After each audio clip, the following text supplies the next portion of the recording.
She'll never notice the missing money. That's what I heard. Soft laughter following, careless and cruel.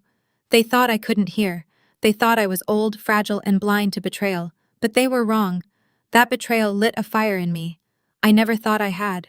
My name is Ruth Henderson, and I suppose I should start by saying I'm not a fool. I may be 74, my hair silvered and my knees slower than they used to be, but my mind still catches everything. Before we go on, I'd love to know, where are you watching from tonight? Tell me down in the comments, because I know some of you out there have faced that same quiet kind of betrayal, the one that comes dressed as kindness. Now, let me take you back. It was a Sunday afternoon, the kind where the air smells of rain and old lilacs. My son Daniel and his wife Vanessa had come over for lunch. The house was warm, the chicken casserole in the oven, and the sound of my late husband's old clock ticking in the corner. I remember setting the table, humming to myself, grateful for company. Vanessa had always been charming, too charming perhaps. She had a way of smiling that didn't quite reach her eyes. Daniel adored her, though. He said she was modern, efficient, and practical. Those were his words. I preferred calculating. I was pouring iced tea when I heard it, her voice low but mocking coming from the hallway. She'll never notice the missing money. She barely checks anything these days. I froze. My heart stumbled. There was a pause, then laughter. Daniel's softer, uncertain, like he didn't want to agree, but didn't want to argue either. I stood still behind the kitchen doorway, my hands trembling, condensation dripping from the glass. I could hear every word like a nail being driven in. "It's just a few hundred here and there," she said. "She doesn't even know how to use her bank app. Honestly, it's safer with us." They were talking about me, about my money, about the savings my husband and I had built over 40 years of teaching and fixing broken things and skipping vacations. When they walked back into the dining room, I pretended nothing happened. My smile felt like porcelain, brittle and hollow. "Dinner's ready," I said softly. Vanessa beamed, complimenting the casserole she hadn't helped make. Daniel avoided my eyes. We ate like everything was fine, but inside, something had shifted. That day, a seed of suspicion took root, and it would grow into something stronger than either of them expected. After lunch, Vanessa offered to handle the bills like she often did. "It's just easier, Mom," she said, waving her phone. "Everything's online now." She smiled sweetly, the same smile she probably used on bank clerks and delivery men. I nodded, pretending to be the grateful old lady she believed I was. When they left, I sat alone at the table, staring at the empty plates and folded napkins. My husband's photo sat by the mantel, that steady look in his eyes. He'd been gone 8 years now, but I could almost hear his voice. "Don't let anyone handle what you built, Ruth," I whispered back to him. "I think I already did." That night, I took out my old ledger, a habit from my teaching days. I started writing line by line what I remembered. Deposits, withdrawals, bills.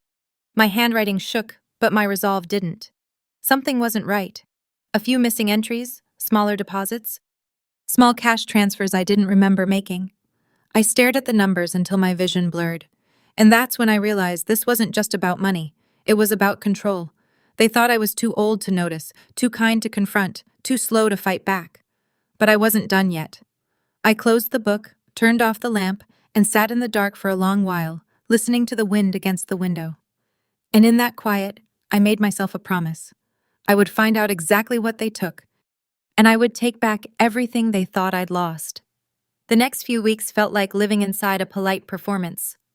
Vanessa called me Mom in that honey-dipped voice, dropping by with grocery bags and bright smiles. She'd pat my shoulder and say things like, "You just relax, I'll take care of everything." And I believed her. At least I wanted to. After my husband passed, I'd promised Daniel I wouldn't burden him. He'd insisted I move closer. So he and Vanessa found me a small house only a few streets away. I thought it meant closeness, but it turned out to be convenience. Every Sunday, she'd bring her iPad and open my online banking. Just checking the utilities. She'd chirp, "These companies charge so many hidden fees." I didn't mind at first. The numbers looked fine, and my pension arrived like clockwork. But slowly, small oddities crept in. $120 missing here, $80 there. When I asked, she laughed, brushing invisible lint from her blouse. "You must have withdrawn it for groceries, Mom. Don't you remember?" Her tone was so light, so confident, that for a moment I doubted myself. I told myself it was age. Maybe I had forgotten. Maybe I was becoming one of those confused old women people whisper about in waiting rooms. That thought terrified me more than the missing money. So, I started writing things down again. Little notes on a pad by the phone. I logged every bill payment, every grocery trip, every check. Vanessa found the notebook once and smiled. "That's adorable," she said, "like balancing a checkbook in the nines." I smiled back, though my hands clenched under the table. One afternoon I overheard her in the garden talking on the phone. The window was cracked open for air. The smell of lemon polish drifted through. "Honestly," she was saying, "I should get a medal for dealing with her finances. Old people shouldn't manage money. It's basically a public service what I'm doing." I felt something cold run down my spine. It wasn't what she said. It was the laughter that followed, bright and cruel, echoing against my rose bushes. That night I didn't sleep. I sat up rereading bank letters, cross-checking every line against my notebook. Numbers didn't lie. People did. Still, I didn't confront her. Not yet. Because I remembered my husband's voice again. "Don't start a war until you know the battlefield." So, I observed. Vanessa began visiting more often, always under the pretext of helping. She'd insist on using her own card for groceries and say I could reimburse her later. She even set up automatic bill payments so you don't have to worry. The truth was, she was slowly moving my entire life into her hands. Daniel, meanwhile, seemed oblivious. He worked long hours at the firm, came home tired, and trusted his wife completely. Whenever I hinted at my unease, he'd sigh. "Mom, Vanessa's just trying to make things easier for you. Please don't start imagining things." Imagining. That word stung. I nodded and let it drop. But inside, I was already starting to keep secrets of my own. A few days later, I noticed something new. A letter addressed to Vanessa Henderson from my bank accidentally delivered to my mailbox. The envelope was thick, stamped account update. My pulse raced. I didn't open it, but I knew what it meant. She'd linked herself deeper than I realized. I stared at the envelope for a long time, then slid it into my desk drawer. I wasn't ready to confront her. Not until I had proof. The next morning, I looked at myself in the mirror, silver hair pinned neatly, eyes tired but sharp. "You're not losing your mind," I whispered. "You're being tested." From that day on, I smiled when Vanessa smiled, nodded when she talked, even thanked her for her help. But behind that polite mask, I began planning because if she thought I was too old to notice, she'd soon learn. I might move slower these days, but I still know how to win a quiet war. It was a Tuesday morning when I decided to stop pretending. The sky outside was the color of pewter, heavy and still. I put on my navy coat, the one my husband used to say made me look like I meant business, and I took the bus downtown. I told no one, not Daniel, not Vanessa. The bank was quiet, the kind of quiet that carries whispers of secrets. A young teller with kind eyes greeted me. "Good morning. Mrs. Henderson, how can I help you today?" I smiled, clutching my worn leather purse. "Oh, it's just a small question, sir," I said. A little confusion about my statement. "I'd like to check a few things if you don't mind." She nodded and typed something into her computer. The sound of keys clicking echoed like ticking clocks. After a few moments, her expression shifted, just slightly, but I caught it. "It says here," she said gently, "that there are 2 names on your account, you and Mrs. Vanessa Henderson." My stomach dropped. "2 names?" I repeated, trying to keep my voice calm. "Yes, ma'am. It looks like she was added a few months ago. She has full joint access. She's been handling transfers, setting up automatic payments, things like that." My throat went dry. "Did I sign anything?" The teller hesitated. I can't say for sure, but the system shows digital consent. Maybe online authorization." Digital consent? That meant someone clicked a box. Someone who wasn't me. I thanked her quietly and asked for a printed copy of my statements from the past year. She handed them over, stapled neatly, numbers lined up like a confession in ink. I stepped out into the cool air, the papers tucked under my arm, and I felt my hands tremble, not from weakness, but from anger. When I got home, Vanessa's car was already in the driveway. She was inside humming as she rearranged my kitchen drawers. "Oh, hi, Mom," she said brightly. "You were out early. Groceries." I smiled faintly. "Just a little errand." She kept chatting about dinner plans while I watched her move around my kitchen like it was hers. She had no idea I knew. Not yet. That evening, I called Daniel. "Sweetheart, I went to the bank today," I said. "They said Vanessa's name is on my account." There was a long pause. Then he sighed. "Mom, please don't make this into something it's not. Vanessa's just trying to help. You're not great with online stuff, and it's easier for us to manage things together. His tone, that careful patience, like speaking to a child, burned worse than the betrayal. Did you know she was moving my mail to her email? I asked quietly. It's just paperless billing, he said. You're overthinking this. Overthinking? Another word that meant old, irrelevant, helpless. I hung up soon after, my voice steady but my heart cracking inside.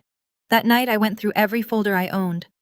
Old tax papers, handwritten notes, even the small envelopes I'd tucked away after my husband passed. My fingers shook as I sorted through them, the smell of dust and ink filling the room. That's when I remembered him. Mr. Garland, my husband's lawyer friend from the old neighborhood. A kind man, sharp as ever.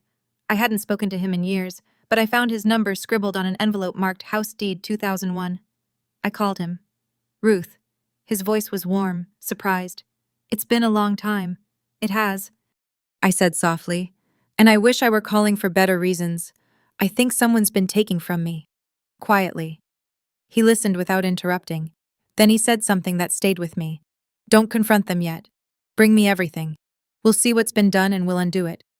When I hung up, I exhaled for what felt like the first time in months. The mask was off. The polite act was over. Vanessa had turned my trust into a trap, but she'd just made her first mistake. She underestimated the woman she was stealing from. Mr. Garland arrived 2 days later with a worn briefcase and that same steady look he'd had back when he helped my husband draft our will. We sat at my kitchen table, the same one Vanessa had mocked as old-fashioned. Let's see what we're dealing with, he said. I slid the printed statements toward him, page after page of numbers, dates, and tiny withdrawals. He adjusted his glasses, tracing a finger down each line. Recurring transfers, he murmured. Family expenses, household support, and here a savings account you didn't mention. Because I didn't open it, I whispered. He leaned back, exhaling. Ruth, this isn't sloppy bookkeeping. It's systematic. We added the amounts. $28,400, gone in under 2 years. My breath hitched. That was the emergency fund my husband and I had built after his diagnosis. Money meant for security, for peace.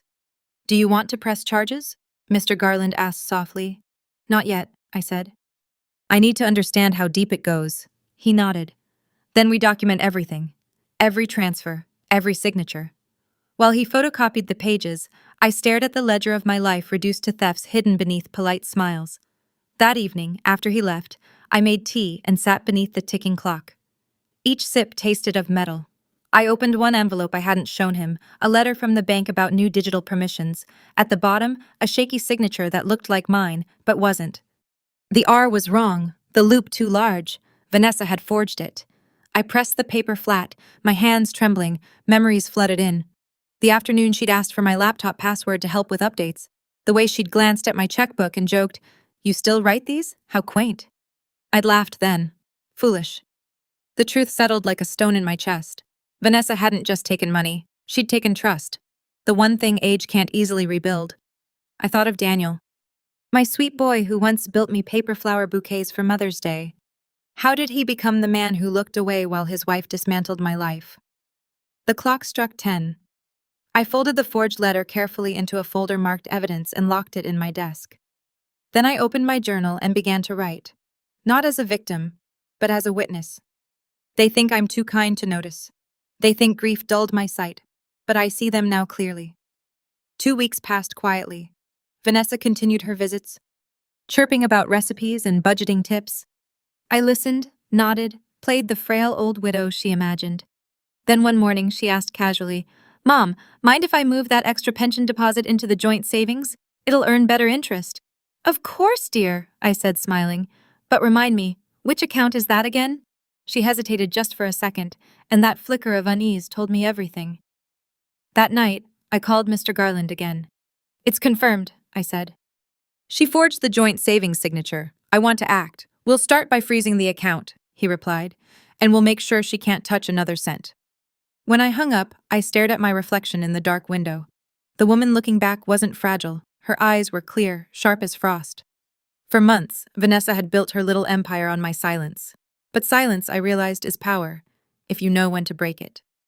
I turned off the lights, the folder under my arm, and whispered to the night, "Tomorrow, I take back what's mine." The next morning, The air felt different, crisp, charged. I brewed my coffee a little stronger, pulled my hair back, and called the bank's fraud department. The woman on the other end was polite but cautious. "We take these matters seriously, Mrs. Henderson," she said.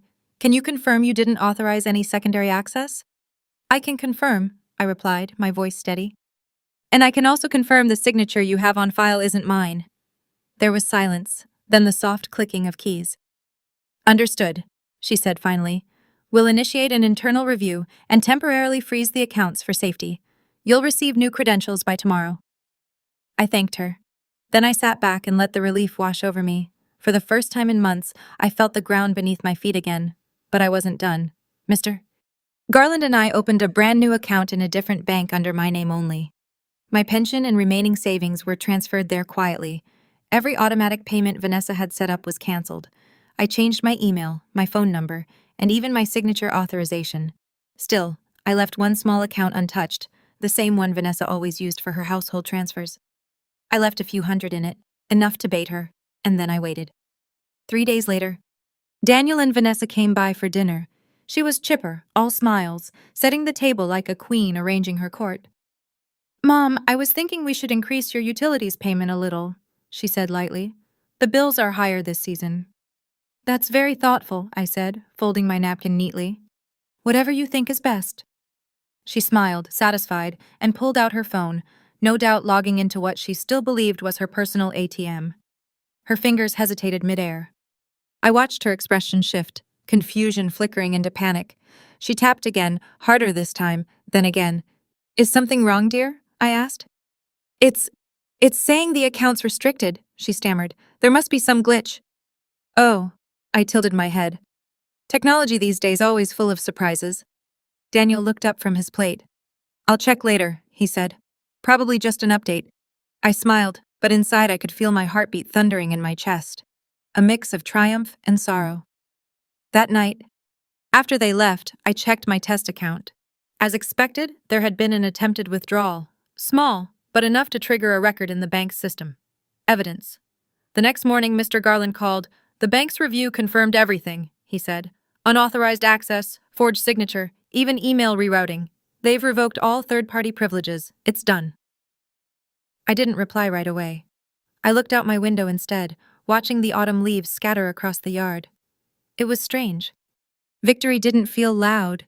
It felt quiet, like peace returning after a storm. That weekend, Vanessa called. "Mom, did you change the bank info?" Her voice was sharp, stripped of its usual sweetness. "I did," I said simply. "Why?" "Because it's mine." The silence that followed was almost satisfying. I could picture her pacing, her perfect composure cracking. I imagined her realizing the little empire she built on deceit had collapsed overnight. When she finally spoke, her tone was venomous. "You're being paranoid. Daniel will hear about this." "Good," I said softly. "He should." I hung up before she could say another word. Then I sat down, folded my hands, and let the quiet fill the room again. They thought age meant weakness. They mistook patience for ignorance. But patience is what wins wars, and I had just begun mine. It was a gray Saturday when the storm finally broke. Vanessa and Daniel arrived unannounced. No smile this time, no fake charm. Their faces were tight, their voices sharp before they even crossed the threshold. "What did you do to the accounts?" Daniel demanded. "The mortgage payment bounced," Vanessa added, her tone brittle. "Our cards were declined at dinner last night." I set my teacup down carefully, the clink echoing through the quiet room. "Sit down," I said softly. Vanessa didn't. She hovered near the doorway like a cat, ready to strike. "You've created a mess, Ruth," she hissed. The bank froze everything. "You could have called us before doing something so irrational." "Irrational?" I repeated, tasting the word. "Is that what you call protecting myself?" Daniel sighed, rubbing his temples. "Mom, this isn't like you. Vanessa's been helping you for years. Why would you just—" I reached for the folder beside me and slid it across the table. Because she forged my signature, Vanessa froze. "That's ridiculous," she stammered. "You're confused." "That's not—" "Don't," I said quietly, meeting her eyes. "Don't lie to me in my own house." I opened the folder, one page at a time. The bank's fraud report, the copy of the forged signature, the unauthorized transfers highlighted in yellow. I had organized it like a teacher presenting evidence to a student who thought she could cheat and never get caught. Daniel's face drained of color as he scanned the papers. Vanessa, what is this? They're twisting it, she cried. It's a misunderstanding. A misunderstanding that cost me $28,000. I said calmly. A misunderstanding that used my dead husband's name to open fake accounts. A misunderstanding that moved my pension behind my back. Vanessa's jaw tightened, but I saw the flicker of panic in her eyes. You don't understand, Ruth, she said, her voice trembling. We were just borrowing. Daniel lost some work hours and we were short on bills. I meant to replace it by calling me senile behind my back, by laughing about the missing money you said I'd never notice. The words hit like stones. Her lips parted, but no sound came out. Daniel stood there torn between us, his wife in tears, his mother unflinching. You knew, I said to him softly, didn't you? He looked down. His silence said everything.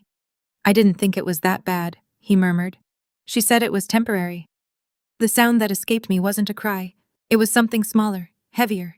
The quiet sound of a heartening. I gathered the papers back into the folder, stood, and said simply, You both need to leave. Vanessa's head snapped up. You can't just, I interrupted. Because this house, this account, this life, they're mine, not yours. Daniel's eyes filled with tears. Mom, please. I raised you to be honest, I said, my voice breaking. Not to stand by while someone steals from me. You both crossed a line I can't uncross. They hesitated, then turned to go. At the door, Vanessa spun around. You'll regret this, Ruth, she spat. You'll die alone. I smiled faintly. I'd rather die alone than live surrounded by thieves. When the door slammed shut, the silence that followed felt like freedom. I sat back down, the tea now cold, and stared at the old family portrait on the mantel. Daniel, as a child, grinning between his father and me. My eyes stung. But I didn't cry. Not this time, because that was the moment I realized I hadn't lost a family. I'd shed a lie. They had taken my money, my trust, and nearly my dignity. But in trying to strip me of everything, they gave me something back. Myself. The reckoning was over. The rebuilding would begin. The morning after they left, the house was still. The silence felt different now, not heavy with tension, but calm, honest. I stood at the window watching the sunlight spill across the yard where Daniel used to play as a boy. I thought of his laughter of scraped knees and bedtime stories, and for the first time in a long while, I didn't cry because grief wasn't the only thing I felt that morning. There was something new, something I hadn't tasted in years. Freedom. In the days that followed, the phone rang often. Sometimes it was Daniel, sometimes Vanessa. I let the calls go unanswered. Eventually, they stopped trying. Mr. Garland handled the rest. The bank finalized its investigation, and Vanessa's name was permanently removed from every document. She was blacklisted from the account for fraud. I didn't press criminal charges, not out of mercy, but because I didn't need to. Their punishment was silence. Their consequence was losing the woman who once trusted them without question. I met with Mr. Garland one last time in his office, the walls lined with law books and the faint smell of old leather. He smiled as I signed the final papers. You've handled this with more grace than most people could, he said. Grace comes easier when you've already walked through fire, I replied. He chuckled softly. What will you do now? I thought about it for a moment. Live, I said simply, on my terms this time. When I returned home that evening, I opened every window, let the air move through freely, carrying away the stale scent of worry and betrayal. I baked an apple pie, something I hadn't done since my husband passed, and sat at the table with a single slice, savoring it slowly. It tasted like peace. Over the following weeks, I started rebuilding my life piece by piece. I reconnected with my old book club, began volunteering at the library, and even started teaching neighborhood children how to read cursive, a dying art, they say. But to me, it's a reminder that the old ways still have strength. Some neighbors asked where Daniel and Vanessa had gone. Oh, they moved on, I'd say, smiling faintly. And so did I. I wasn't bitter, not anymore. Bitterness traps you in the same cage the betrayal built. I had no interest in staying there. One evening, while organizing old photographs, I came across a picture of Daniel as a baby. His tiny hand clutched around my finger. My heart softened. I hope you find your way back, son, I whispered. But you'll have to do it with clean hands. I didn't hate him.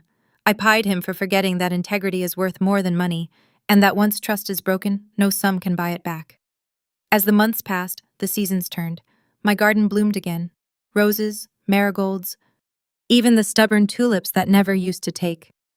I tended to them like I tended to myself, patiently, gently, with faith that roots heal even when branches break. One afternoon, I received a letter from the bank addressed to Ms. Ruth Henderson. Just my name, no joint account, no secondary access, just me. I smiled, tracing my fingers over the ink. It was the simplest proof that I had taken back what was mine. That evening, as the sun dipped behind the trees, I poured myself a cup of tea and sat on the porch. The air smelled of rain and earth. I thought about everything that had happened, the lies, the hurt, the loss, and realized something powerful. They had tried to make me small, but in surviving them, I had become larger than I ever was before. They thought age made me weak, I murmured. But wisdom? That's something they'll never understand. I looked at the horizon and smiled. Not the polite practice smile Vanessa used to wear, but a real one. Soft, proud, earned. And that, I said aloud to the quiet evening, was the day I took back my life and my power.